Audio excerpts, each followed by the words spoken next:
Bien, pues continuamos revisando la situación de nuestra región de los lagos. Ya le mostrábamos lo que ha ocurrido en buena parte de la zona de Ensenada, también de Correntoso hacia el lago Chapo, con todo lo que significa también los inconvenientes para las personas que lentamente están recuperando su quehacer diario. Pero queremos conocer detalles de lo que ocurre con los caminos, con los puentes.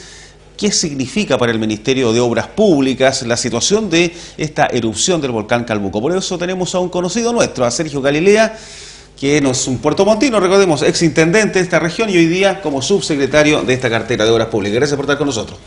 Juan Osvaldo, mucho gusto estar con ustedes.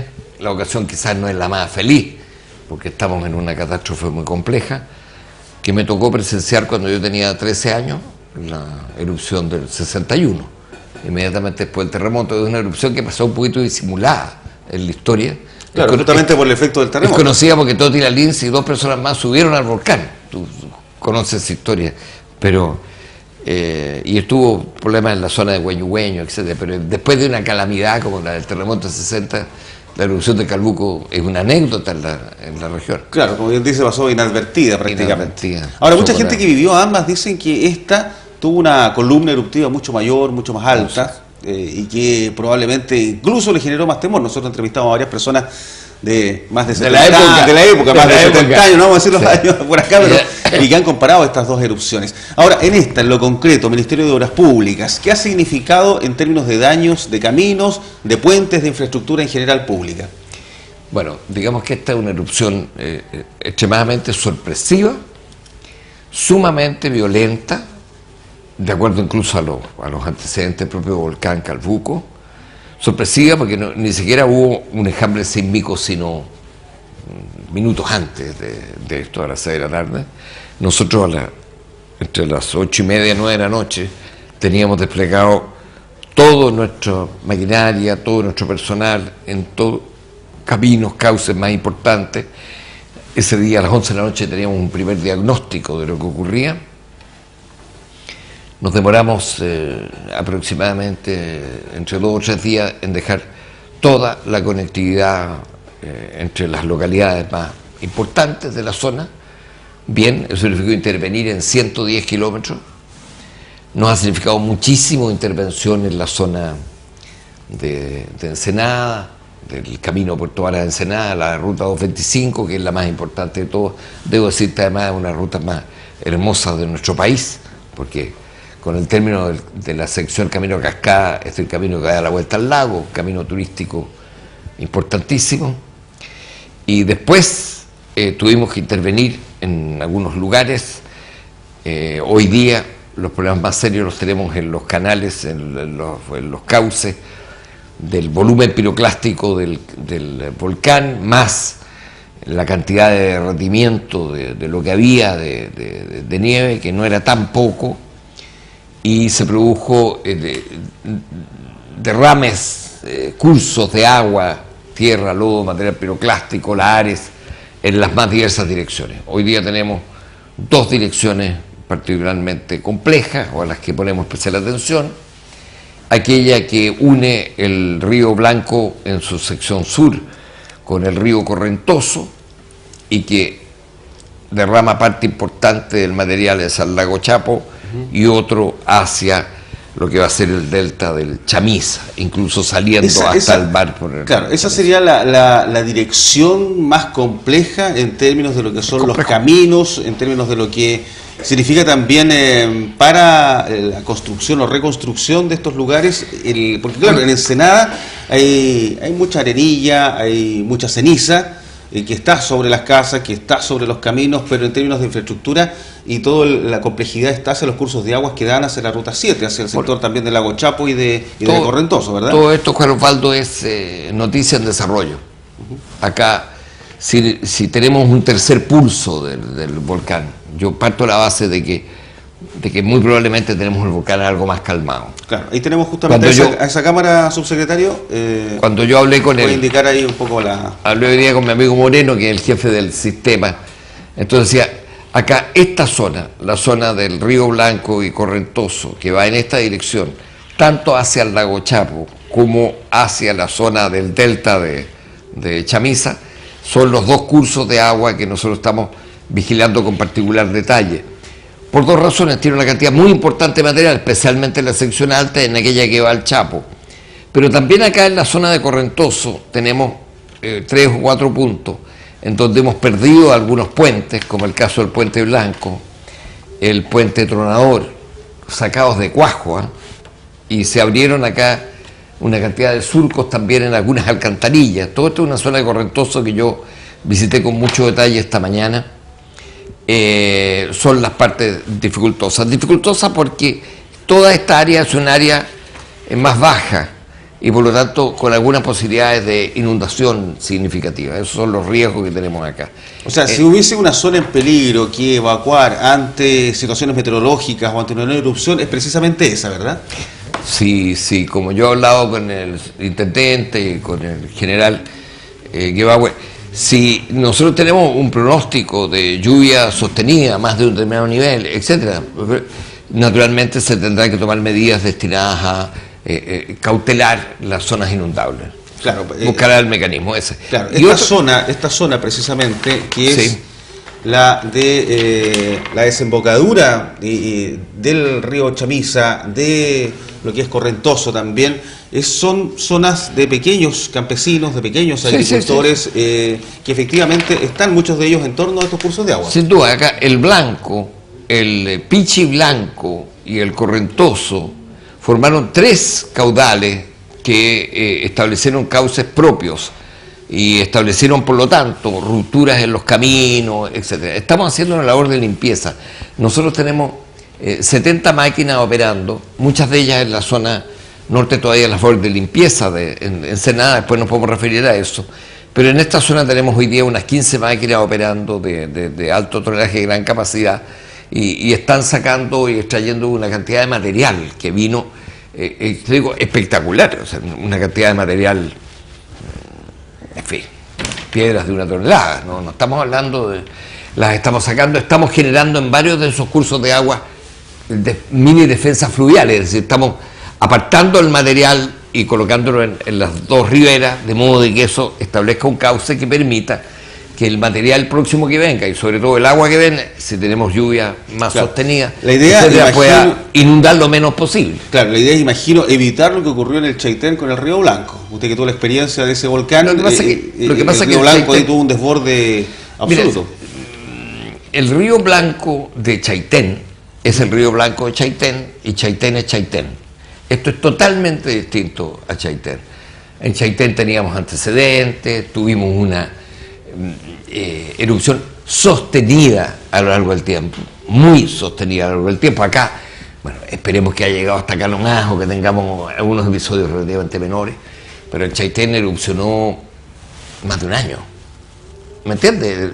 Y además, en el caso del río Blanco de Chaitén, el río Blanco de Chaitén amenazaba directamente el plano de Chaitén, y ese era prácticamente el único curso de agua. Claro. Y por tanto todo venía por ahí. Eso era una espada de Damocles sobre Chaitén, como resultó ser.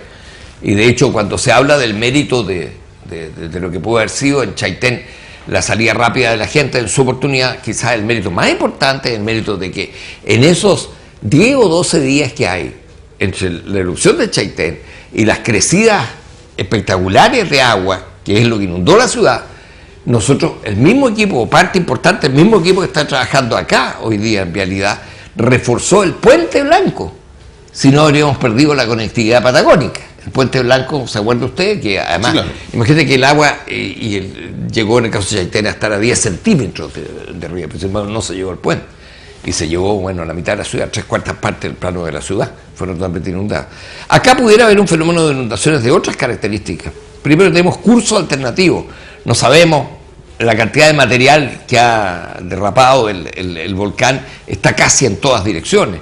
De hecho, tenemos otro sector, que es el sector de Hueño, que es el sector histórico que sufrió mayor destrucción en la erupción del 61. En este sector, tanto en lo que corresponde a la sección del Tepu como a la sección probablemente de Hueño, estas 2 direcciones tendría el material que viene desde arriba del volcán. Tenemos acá arriba un material con mucha expresión directamente volcánica, y acá tenemos material esparcido con lluvias fuertes. Esto deberá tomar esta dirección o esta otra dirección de la derecha también es un área de riesgo importante. Estamos reforzando también estos cursos de agua, el puente Güeño, etcétera, y también el Tepu y lo que tenemos acá en el Río Blanco. El puente Río Blanco hacia la carretera 225 de Puerto Vara de Ensenada es una zona que todavía tiene latentemente algún grado de peligro. También tuvimos dificultades en la zona de Río Sur, puente Pescado, el puente Zapatero, en las inmediaciones de Pescado, de Río Pescado, que también ahí tuvimos un puente inutilizado. Tenemos 3 puentes totalmente inutilizados y tenemos que reemplazarlos. Teníamos en proyecto terminar los 12 kilómetros que nos quedan del camino correntoso hasta el lago Chapo, los 12 kilómetros. Ese proyecto lo estamos reevaluando, calculamos que la reevaluación va a significar hacer 4 puentes que no teníamos contemplados. Que seguramente eran cursos de agua menores, que eran alcantarillas, ¿no? Hay 2 o 3 alcantarillas que deberían dar lugar a puentes, probablemente. Yo de todas maneras espero que, como toda catástrofe, esto sea la oportunidad también de hacer inversiones muy importantes de largo aliento, y yo quisiera que ojalá, hemos comprometido con la gente de Vialidad, que de acá a los meses siguientes, en 3 o 4 meses, tengamos las bases de un nuevo proyecto con estos puentes o estos diseños fundamentales, de modo que nosotros podamos llamar a licitación esos 12 kilómetros. Teníamos pensado llamar los primeros 6 kilómetros, pero ahora vamos a llamar a licitación los siguientes 12 kilómetros para llegar hasta el lago Chapo con estas estructuras de puente establecidas. Ese es parte de los compromisos reconstructivos que tenemos para con la zona. Si bien todavía es muy preliminar dentro de la emergencia, ¿cuánto le podría costar toda la erupción del Chaitén en términos de infraestructura al Ministerio de Obras Públicas? Con estos puentes, con estos caminos que habrá que reconstruir, ¿cuánto significará en dinero esto? Aclaremos siempre que estamos hablando de la erupción del Calbuco. Del Calbuco. El Chaitén siempre no. Yo calculo que nosotros a final del mes de mayo, haciendo la proyección a mayo y pensando que la emergencia o la fase crítica de la emergencia se da durante el periodo de mayo, debiéramos estar invirtiendo entre 2.000 y 2.200 millones en inversión directa, en horas de maquinaria, en materiales, en reconstrucción de alcantarillas o arreglo de puentes, mejoramiento de puentes. El puente Zapatero, de hecho, lo vamos a reconstruir en este periodo, etcétera, más o menos unos 2.200 millones. Pero imagino que el esfuerzo reconstructivo, que incluye este camino que yo les decía, entre Correntoso y Chapo y otros cursos que tenemos acá, el esfuerzo reconstructivo, sumando inversiones en canalización de los cursos de agua, defensas fluviales, etcétera, debería ser de unos 22.000 millones. 22.000 millones. Esa es más o menos mi primera aproximación al cálculo reconstructivo. Vengo de Atacama, como usted sabe, yo he estado dedicado a esto, y en Atacama nuestro esfuerzo de reconstrucción es de 240.000 millones. Y acá hemos sacado... O sea que estamos hablando del 10% aproximadamente de lo que ocurre en Atacama. Dentro de lo que las cifras son comparables, hemos sacado 180.000 metros cúbicos de material, fundamentalmente en la zona de Ensenada y en ese camino, 180.000. En solo Copiapó nosotros sacamos 2 millones de metros cúbicos de barro en los primeros 20 días de la emergencia de Copiapó. Ahí tenemos problemas de alcantarillado, problemas de... Acá no tenemos problemas de agua, no tenemos problemas de alcantarillado, o fundamentalmente muchas de estas cosas. Algunos, 2 o 3 de los sistemas potables rural tendrán que ser modificados, forman parte de este proceso reconstructivo, pero siendo una catástrofe muy delicada, muy compleja y todavía en desarrollo, donde es muy difícil hacer balance, quisiéramos hacer balance, creo que estamos saliendo bastante bien parados de esto y con buena coordinación con otras instancias del sector público, el sistema de emergencia, con el regional. El general Gebauer a cargo de las operaciones. También es un general Gebauer, un antiguo participante del Chaitén, era el jefe del grupo, de Grupo 5 en la época. Claro, y volvió acá, aquí es de la zona también el general Gebauer. También, pues. Bittner.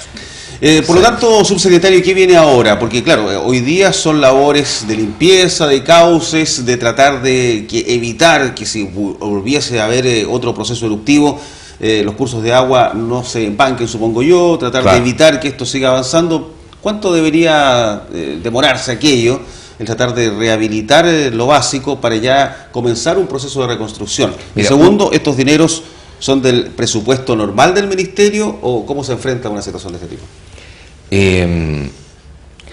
Mira, acá hay que estar con un ojo puesto en la emergencia. La emergencia sigue. Acá lo más son los esfuerzos de rehabilitación. Donde hemos perdido los puentes, hacemos un badén que permite establecer un camino alternativo, etcétera. Todo eso es la emergencia. Todavía estamos en eso, en la emergencia. Nosotros tenemos que canalizar, estamos viviendo 3 o 4 días que podrían ser fundamentales en evitar procesos de inundación muy sostenidos. En eso estamos, y por lo tanto, con el otro ojo está puesto en la situación reconstructiva, más en el largo aliento.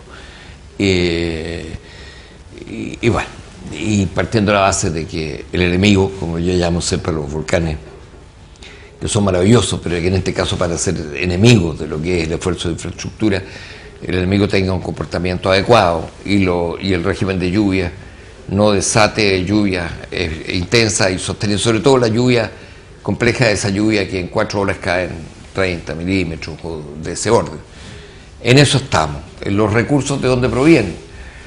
Yo espero que, como en el caso de la experiencia de Atacama, en que estamos hablando en términos genéricos de un proceso reconstructivo de $1.500 millones, y nosotros hacemos un cálculo de $400 millones de ellos son del Ministerio de Obras Públicas. Esto se financia con financiamiento especial más financiamiento de reasignación del presupuesto del Ministerio de Obras Públicas.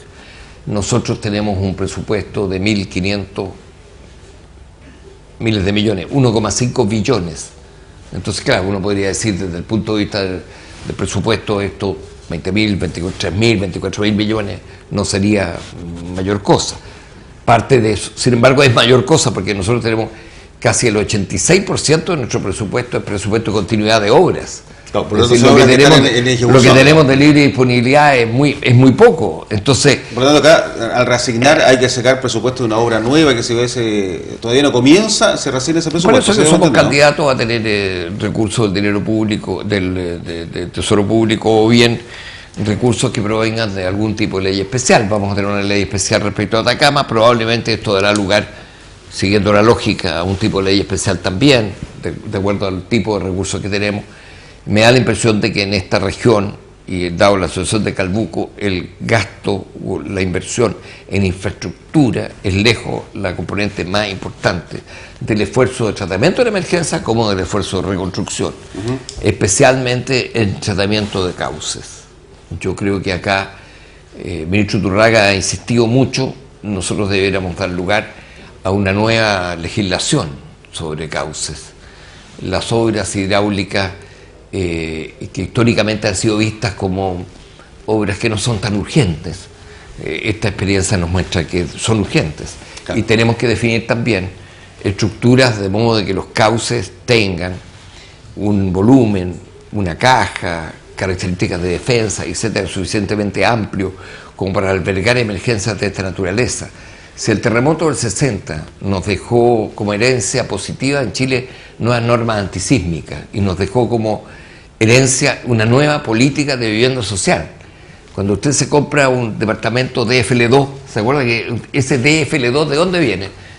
Viene del decreto de fuerza de ley firmado por el presidente Alessandro Rodríguez, en el esfuerzo de reconstrucción de 60, que estableció que iba a haber, por periodos prolongados de tiempo, ventajas tributarias, ventajas de exenciones tributarias importantes para activar el sector de la construcción. Nosotros creemos que de la catástrofe del norte y de esta situación de catástrofe de Calbuco debiera surgir también una nueva metodología para el análisis de los cursos de agua, las defensas fluviales y todo lo que es la inversión hidráulica. Si nosotros no hubiésemos tenido las piscinas decantadoras en Antofagasta, donde tenemos una cordillera de la costa que es como la de los Andes y la ciudad, si no tuviésemos esas piscinas decantadoras, habríamos tenido que lamentar miles de víctimas respecto a los sucesos que ocurrieron entre finales de marzo a abril en el norte del país. Eso mismo le iba a preguntar, subsecretario, ya para finalizar, los aprendizajes de este tipo de situaciones. Bien sabemos, Chile es un país de catástrofes, no terminamos de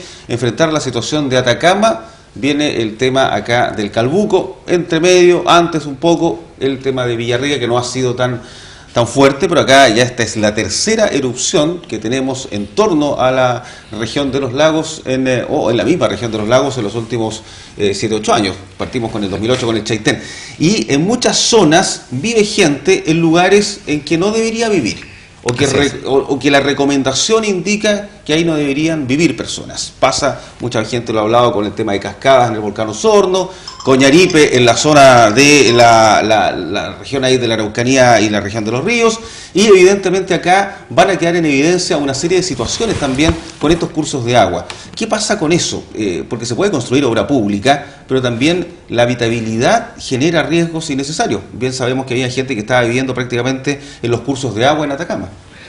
Sí, claro, y incluso ahí uno podría dar la explicación de que a mí me tocó inaugurar una obra de defensa hidráulica del río Copiapó, en la zona de Tierra Amarilla, y yo pregunté, ¿cuándo pasó el río por acá? O sea, acá no hay río. Entonces me dijeron, hace 14 años pasó el río. Me fui meditando diciendo si era tan necesario hacer eso. Sin esa obra habríamos tenido una cantidad de víctimas en Tierra Amarilla que no le cuento. Entonces, hay que ver, el país, en la medida que madura, el país también supuestamente tiene más riqueza, tiene que ser un país con mejores obras de infraestructura y con normativas mucho más estrictas respecto a la imposibilidad de vivir y construir viviendas en lechos de río, meterte en áreas que son de abierto riesgo. Yo he conversado esto con la ministra de Vivienda porque lo vimos en Atacama, lo estamos viendo acá también. Acá va a haber muchas de las viviendas, que no son un número muy importante, se habla de 250 viviendas que tienen daños muy significativos e importantes, casi todas ellas en espacios rurales, pero muchas de ellas en área de riesgo. Entonces va a haber que definir, va a haber que poner como condición que va a haber un subsidio, va a haber apoyo público, etcétera, pero que tiene que haber una contraparte en el sentido de que no esté en zona de riesgo. Y segundo, probablemente vamos a tener en muchos de los cauces de estos ríos, al definir los nuevos cauces ecológicos reales, eso va a significar un costo expropiatorio no menor, porque de algún modo una de las maneras de asegurarse que acá no vaya a vivir gente o entrarse gente es que ese suelo sea suelo público o suelo reconocidamente del Ministerio de Bienes Nacionales o que nosotros expropiamos como resultado de las obras. Pero en fin, yo creo que es un aprendizaje que el país requiere, bien señalando que yo estoy muy bien impresionado por la respuesta en la región. Me tocó estar en Atacama también 10 días enteros, estar con el Grupo Naciones Unidas, que hizo un esfuerzo, una valoración muy importante a la manera que el gobierno respondió, y el Estado, Fuerzas Armadas, el sector privado, etcétera, en Atacama. Y tengo la impresión que acá también, acá estamos a una semana, y a una semana haber movido 180 o 200 mil metros cúbicos acá, tener plenamente operativo la 225, etcétera. Por cierto, nerviosos pensando en que esto en cualquier minuto puede tener un nuevo episodio, o bien que las lluvias sostenidas van a significar una recarga de material en todos los cursos, en todos los cauces de agua, pero ha habido una respuesta muy importante con un grado de comprensión de la población importante también. Tendrá que haber, el ministro de Interior así lo ha establecido, la presidenta, tendrá que haber bonos, apoyo a actividades productivas, apoyo a pérdida de seres, demás, etcétera, del modo como se ha definido en el caso de otras operaciones, pero creo que la respuesta regional también ha estado a la altura de una buena respuesta.